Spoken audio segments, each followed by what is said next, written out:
Have you ever looked into the eyes of a dying person and realized they were seeing something you couldn't, not just the end, but something waiting inside it? I've been carrying this inside me for almost 2 years now, and I don't think I'll ever fully put it down.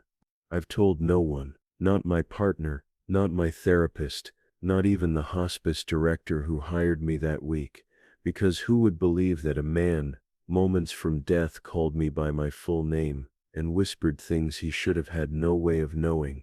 My name is Linda Moore. I'm a registered nurse with over 13 years of end-of-life care experience. I've seen the most peaceful exits and the most tormented deaths. I've held hands as the last breath leaves the body. I've listened to confessions, regrets, and last words that still echo in the back of my mind. But nothing prepared me for my first night at Blackridge Hospice. It wasn't a regular facility, it was a converted wing of the old Millvale Sanatorium, a place they'd shuttered decades ago after a fire and a string of unresolved patient deaths. When they reopened it as a hospice, they kept some of the original architecture, ornate iron railings, Gothic windows that filtered moonlight like stained glass, hallways that curved just enough to make you feel disoriented. I remember the way it smelled that night, like lavender, bleach, and something older, something sour beneath it all. There was a heaviness to the air, like the building remembered what it used to be. This was supposed to be my first overnight shift, part of orientation, a gentle introduction to the team, a calm night watching over patients whose charts read stable. That's what I was promised. Instead, I met a man named Henry Dougherty, who had no visitors, no family, and no documented history, and yet he looked at me like I was the one dying. He smiled with cracked lips, pointed one trembling finger toward me, and said words I still hear in my sleep. "Linda, you shouldn't have come here. You never should have opened that box when you were 12. But I never told anyone about the box. Not a soul." So how the hell did he know? Blackridge Hospice stood at the edge of Millvale's oldest district, tucked behind a crumbling brick church and half concealed by overgrown hedges. The building used to be part of the Millvale Sanatorium, and if you ask anyone old enough to remember, they'll tell you stories that don't end with recovery. Stories of patients screaming through the nights, nurses quitting without explanation, and a fire in 1963 that supposedly destroyed the East Wing, but no one seems to recall any firefighters ever arriving. When I pulled into the gravel lot that night, my headlights caught the building's upper windows.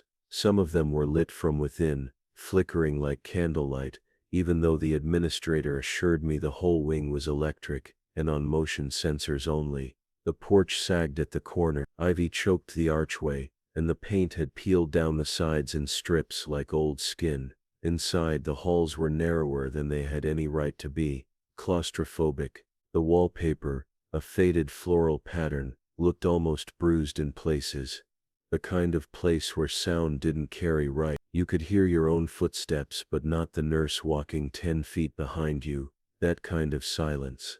The head nurse that night was Miriam, maybe mid-50s, long white braid and eyes that never quite looked at you straight. She had the voice of someone who'd spent too long speaking softly in haunted places. She handed me a clipboard with a single page. "Only 3 patients tonight," she said. 2 are non-responsive, the other one, Mr. Dougherty, room 9. She didn't elaborate and I didn't ask. The less you know in hospice, sometimes the better. Miriam walked me through the wing. The wallpaper stopped at room 6. After that, the walls were just exposed plaster, uneven, painted over like someone tried to erase something beneath. The lighting changed too, dimmer, yellower. We passed room 7, empty. Room 8 occupied by a woman named Sylvia, terminal lung cancer. She was sleeping with a mask on, her breath labored but steady. And then we stopped at room 9. "This is him," Miriam said. "Henry Dougherty. He came in 3 nights ago. No paperwork, no medical records. Admitted under emergency compassionate care." The transfer form had only one line filled out: "Do not sedate." I asked where he came from. She just said, "That's a long story no one knows how to tell." I peeked through the small window in the door. The room was darker than the rest. Shadows clung to the corners like cobwebs, and Henry was awake, eyes wide open, staring at the door, at me. I hadn't introduced myself yet, but I swear to you as I stood there behind the glass, I saw his mouth move. "Linda," he mouthed. "Just one." And then he smiled. A slow, knowing smile that made every inch of me go cold. From the moment I stepped into room 9, I felt it like walking into a place that was waiting for you, specifically you, and had been for a long time. Henry Dougherty was lying on his side, eyes fixed on mine the second I entered. His skin was paper thin, almost translucent in the lamp's amber glow, and yet his gaze was disturbingly sharp, too lucid for someone in his state. He didn't speak again that moment, just watched, tracking me with his eyes like an animal that had seen something before in a dream. Hospice rooms are meant to feel comforting, warm, but this one was too still. The temperature felt wrong the moment I walked in. Not cold, exactly, but the kind of damp warmth you'd find in a crawl space.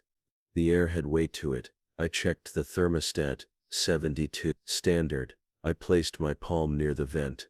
It was working. Still, the sweat on the back of my neck said otherwise. I went about my assessment, keeping things routine. I asked Henry how he was feeling. He didn't respond, just blinked slowly once. I took his vitals. All stable, eerily so. No oxygen, no IV, no sedatives, despite the fact he was considered end stage. His chart said delirium risk high, but I'd seen that 100 times. This was not delirium. This was composure.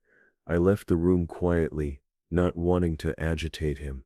But as soon as the door clicked shut behind me, I heard it. A soft click, click, click, like a nail tapping against the wall. I turned back. The room was silent again. Later that night, I stopped by the break room. Miriam was drinking stale coffee, staring at the CCTV monitor above the microwave. One of the feeds showed room 9. I watched it with her. "Do you ever get the feeling he's waiting for something?" I asked, trying to keep my tone light. Miriam didn't answer right away. Then she said, "Just don't stand too close to the wall behind his bed." "What? Why?" She sipped her coffee. "We had another patient in that room last week. Woman with kidney failure. She died 2 days after being moved in.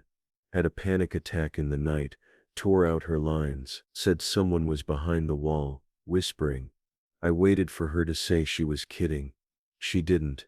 Instead, she muttered, 'There's a reason we keep that room empty when we can.' I didn't sleep that night. I paced the halls, checked vitals, avoided room 9 as long as I could, but every time I passed it, I felt something shift. The hallway would feel longer. The lights would dim slightly, just outside that door. And worst of all, there was always a low hum, like static in the walls, but only when I was near room 9. At 3:14 a.m., my pager buzzed. Room 9. Call button activated. I froze. I'd never heard it ring. I checked the board. His was the only call light on. I rushed down the corridor, heart pounding, but when I got there, the button wasn't lit. The room was quiet.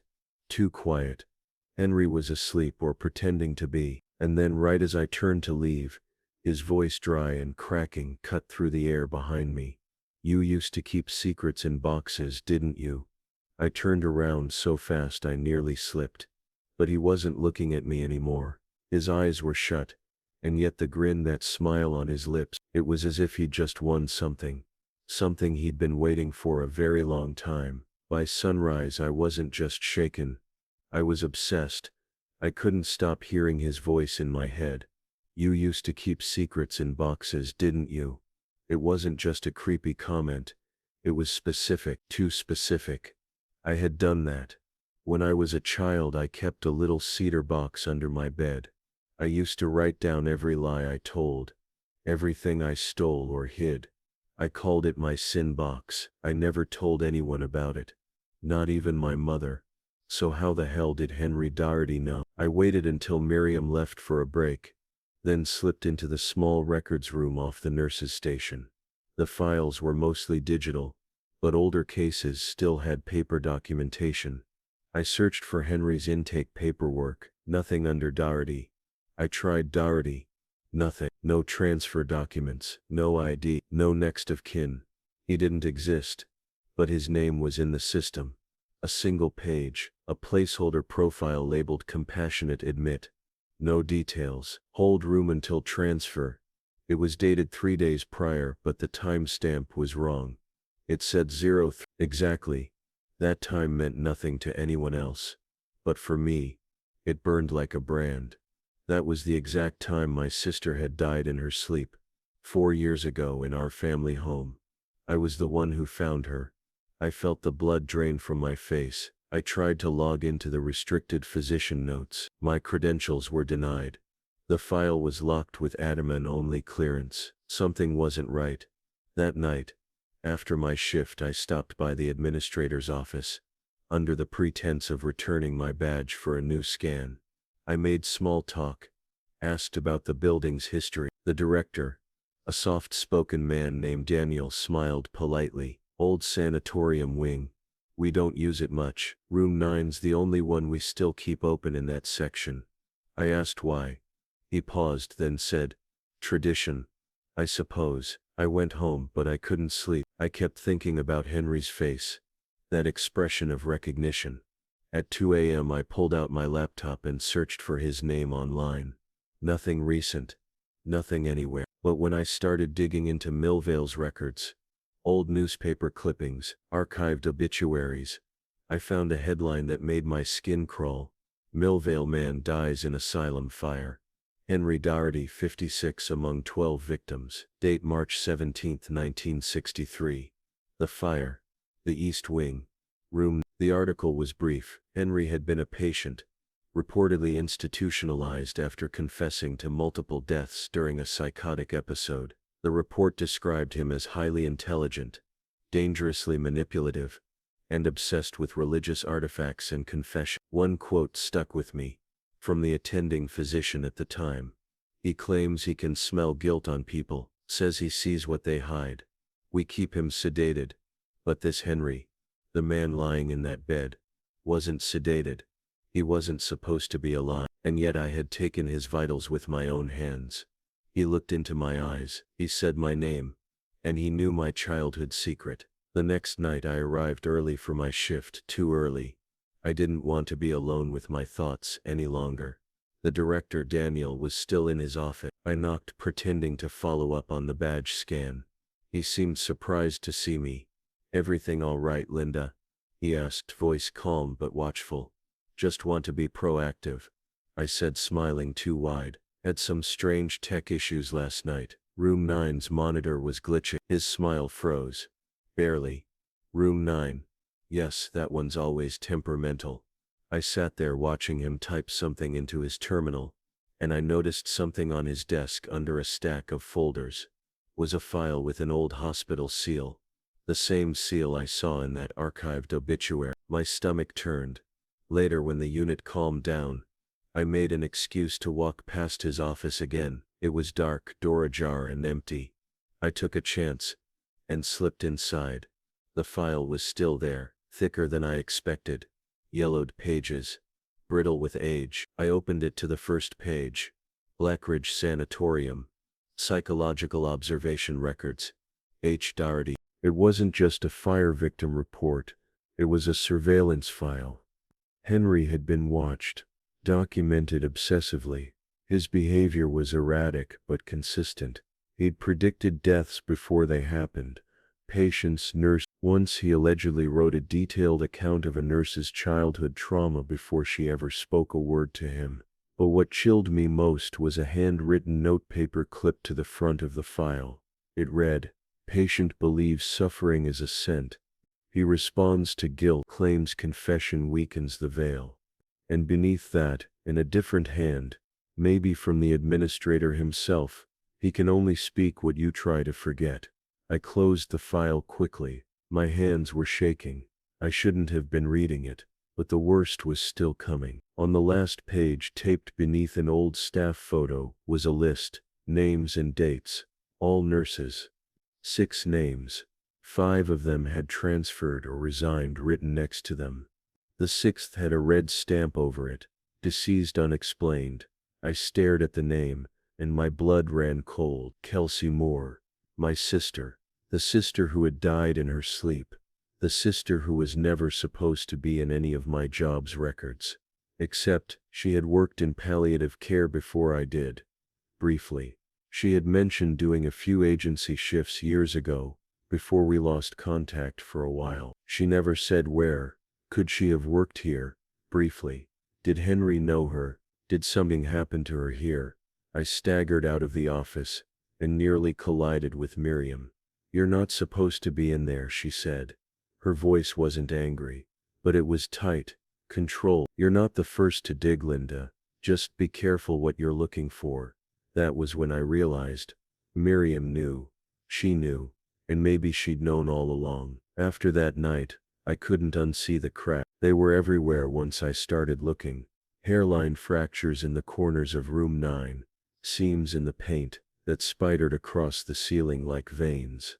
The wall behind Henry's bed, in particular, had a patch that looked newer than the rest. Slightly different color, barely perceptible, unless you were staring too long, like I had been. Henry hadn't spoken again since that whisper about my childhood secrets. He just lay there, breathing, staring past me into the space behind my shoulder. At one point I adjusted his pillow, and he flinched, not at me but toward the wall, his eyes fixed on that patch of plaster. "What's back there?" I asked him. He blinked, slowly, and then for the first time in hours, he turned his head. "They locked it up," he whispered. "But it's still listening." That night, after I was sure the other staff were distracted, Miriam chatting with the on-call physician, the aide occupied with Sylvia in room 8, I slipped into room 9 with a stethoscope and flashlight. I pressed the diaphragm of the stethoscope to the patched wall. At first nothing, then something. Faint tapping, not rhythmic like plumbing, not mechanical. It sounded like fingernails. Slow, uneven. From inside, I stepped back, heart in my throat. The air in the room had chilled again, though the vent still hummed warm. I bent down and tapped back 3 times. The tapping stopped. For a long moment there was nothing. Then so quietly I almost missed it. I heard a voice, not Henry's but soft, muffled, like someone whispering through cotton. "Let her out." My blood ran cold. I backed away, almost stumbling into Henry's bed. His eyes were open again, and for the first time, they looked afraid. "She won't stop," he said, voice rasping like leaves dragged across stone. "Not until someone listens." I grabbed a flashlight and opened the cabinet in the room. At the bottom was a loose board. I pried it back. Dust, cobwebs, and something wrapped in wax paper. I pulled it out and unwrapped it slowly. Inside was a stack of old photographs, black and white, nurses, patients, and in the middle one photo that stopped my heart. My sister, Kelsey, standing beside a younger Miriam. They were in this room. I recognized the window, the peeling trim, but Kelsey's face. She looked gaunt, hollow-eyed, like she knew something, like she was already fading. There was writing on the back of the photo, smeared but still legible. "Don't let her end up like me." I dropped it. That was when the wall behind the bed made a sound, a groan, almost like something heavy shifting just beyond reach. Henry started convulsing. I hit the call button, shouting for help. Miriam arrived within seconds, eyes flashing as she saw the photos scattered across the floor. "You opened it," she said, not with shock but with resignation, like this moment had been circling us both for years. She knelt beside Henry, whispering something too low for me to catch. He calmed, but barely, still trembling, still staring at that wall like it was about to open. That was the night I realized. Room 9 wasn't just haunted. It was a prison, and someone or something was still trapped inside. The next evening, I came in late on purpose. I needed to see if anything had changed in room 9 during the hours I was gone. The hallway was quiet, too quiet, like the air itself was bracing for something. The other nurses barely looked up when I walked in, except Miriam. Her eyes followed me from the moment I stepped through the doors, but she didn't say a word. Room 9 was dark when I entered, except for the faint blue wash of the vitals monitor. Henry was awake again, still staring at that same spot on the wall. I found the photo, I whispered, unsure why I was speaking softly. She's here, isn't she? My sister, Kelsey. She was here. Henry didn't blink, but his lips moved. She still is. And then for the first time, I saw her. Not clearly. Just the shape of her. At first I thought it was the reflection from the monitor, or a trick of my eyes from staring too long. But no, it was a figure, tall, thin, standing near the window, where the shadows collect thickest. And she wasn't facing me. She was facing him. Henry. I couldn't move. My breath felt stuck in my chest. The figure stepped forward, not walking, just shifting like smoke against the wind. And as she moved, the air in the room dropped to freezing. My breath fogged. The monitor beeped in rapid succession. Henry's heart rate spiking. She raised a hand and pointed toward the wall again. Henry's mouth opened and he gasped. She wants it back. What does she want back? I whispered. His eyes snapped to mine. Her name. Before I could ask more, the monitor flatlined. I rushed forward, already calling for help. Miriam and James, the night tech, burst in, crash cart in tow. But even as they shocked him, administered meds, pressed on his chest, I knew Henry was gone, but not alone. The figure by the window had vanished. Later that night, when things had calmed, Miriam pulled me into the break room and shut the door. You need to leave this alone, Linda, she said, her voice barely above a whisper. You knew my sister, I said. You knew what happened here. I didn't know she was your sister, Miriam said, looking pale. But yes, I knew Kelsey. She was assigned here for 4 shifts. Just 4. That's all it took. What do you mean? She saw something, heard things. She told me she felt watched, followed. On her last shift, she locked herself in room 9 and wouldn't come out for 3 hours. When she did, she was different, quiet, shaking. She quit the next day. She died 6 months later, I said, my voice cracking. In her sleep. Miriam nodded. Some people carry it with them, whatever it is. This place, this room, it holds on. I pulled the photo from my pocket, the one I'd taken from the cabinet. I flipped it over and pointed to the words. She didn't just carry it, I said. She warned me. Miriam didn't speak for a long time. Then she said, it wasn't just her, there were others. And that was when she opened the drawer beside the sink and pulled out an old leather-bound binder.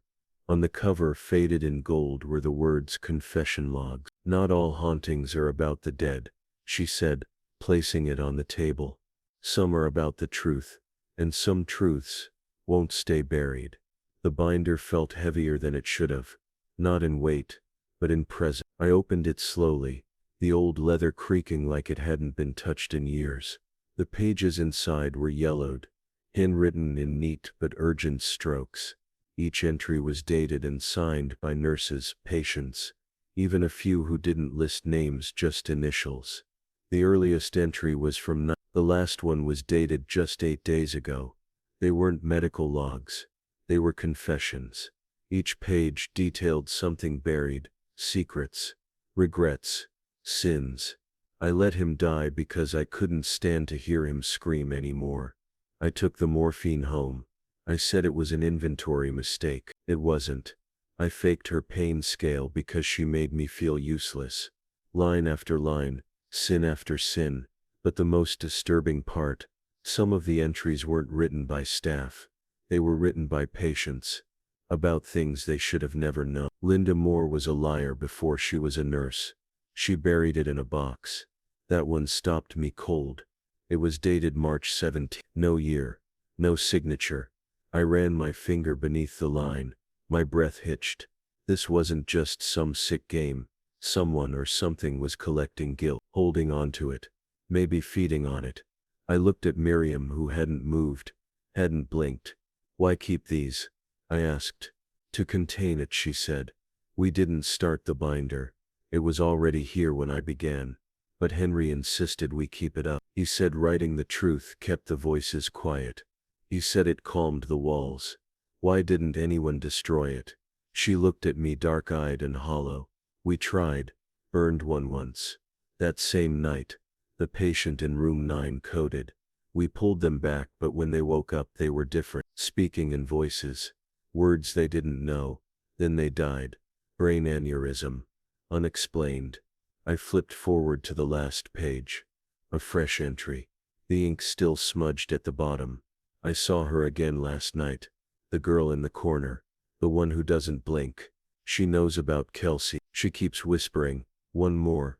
The entry wasn't signed, but I recognized the handwriting. It was my own. I hadn't written it. At least I didn't remember writing it. But there it was, slanted and familiar, as if my hand had moved on its own. And below that, in different ink, fainter faded, was one last line. The room won't stop until the secret is spoken aloud. The pen trembled in my fingers. Room 9 hadn't just been haunting patients. It was making witnesses. And now, it had chosen me. I didn't sleep that day. I couldn't. I stayed in the break room until my next shift began, afraid that if I left I wouldn't come back. That something would change in the room, or in me. Just before midnight I stood again at the threshold of room. Henry's bed was empty now, made up neatly as if no one had ever been there. But the room wasn't empty. The air had weight, the kind of pressure you feel before a storm breaks, heavy, electric. Watching, the patched wall behind the bed drew my eyes like a magnet. I walked over and placed my hand on the spot. The plaster felt warmer than it should, soft almost, like skin. I pressed harder, and the wall gave. Not much, just an inch inward, but it was enough. Enough for me to feel the edge of something behind it. Wood maybe. Paper. I grabbed a portable light from the supply closet and returned with a small chisel. I wasn't even trying to hide what I was doing anymore. It took less than 5 minutes to chip the plaster away. Beneath it was an old wooden panel, nailed shut. I pried it open. Inside was a small recess, barely 2 feet across. Dust spilled out first, choking me. But then came the smell, maldo, rotted cloth and something coppery, metallic. Inside, lying in the hollow, was a box. It was the same kind of box I used to keep under my bed as a child. Cedar, brass latch, and carved into the lid so faint I almost missed it. KM, my sister's initials. I opened it with shaking hands. Inside were folded notes, dozens of them, each in Kelsey's handwriting, desperate, trembling, each one a confession. Terrible things. Some hers, but many weren't. Some were transcripts of conversations she wasn't part of. And one final note, dated the night she died. He said I have to leave it here, that it's the only way to stop the dreams, that if I die with it in my hands it'll keep going. So I'm leaving it. But it knows her name now. I think it's going to wait for her. I dropped the note, because beneath it was a photograph of me, age 12, holding my box. Room 9 didn't just want guilt. It wanted inheritance. I don't remember walking back to the nurse's station. I just remember sitting there, that cedar box on my lap, the weight of it sinking through my bones. I kept hearing Henry's voice. She wants it back. And Kelsey's final message. It knows her name now. I opened my mouth to speak, to call Miriam, but the words caught in my throat. The lights above me flickered once, then again, then went out completely. Silence fell across the ward, not the peaceful kind, but the thick ringing kind that presses into your ears like a scream, just beneath the surface. I grabbed a flashlight, but the beam was weak, too weak. It barely pierced 5 feet in front of me. I turned toward room 9. Its door was open. It hadn't been a moment ago. I stepped forward, the box still in my hands, drawn to the dark like a thread being pulled from the center of my chest. The hallway felt endless now, the floors groaning beneath every step. The hum of the vitals monitors in the other rooms had stopped completely. When I reached the door, I hesitated. Then I stepped in. She was there, standing by the bed. She looked like Kelsey, but wrong. Not just pale or sunken, but hollow, like a photograph half erased by time. Her eyes were darker than they should have been, like two voids sucking in the weak light. "You kept it," she said. Her voice was not hers, not entirely. It was layered, hers and someone else's. Many someone else. I didn't know, I whispered. "You do now." She pointed to the floor behind the bed. That soft part of the wall, it had opened again, and inside, now, was a mirror.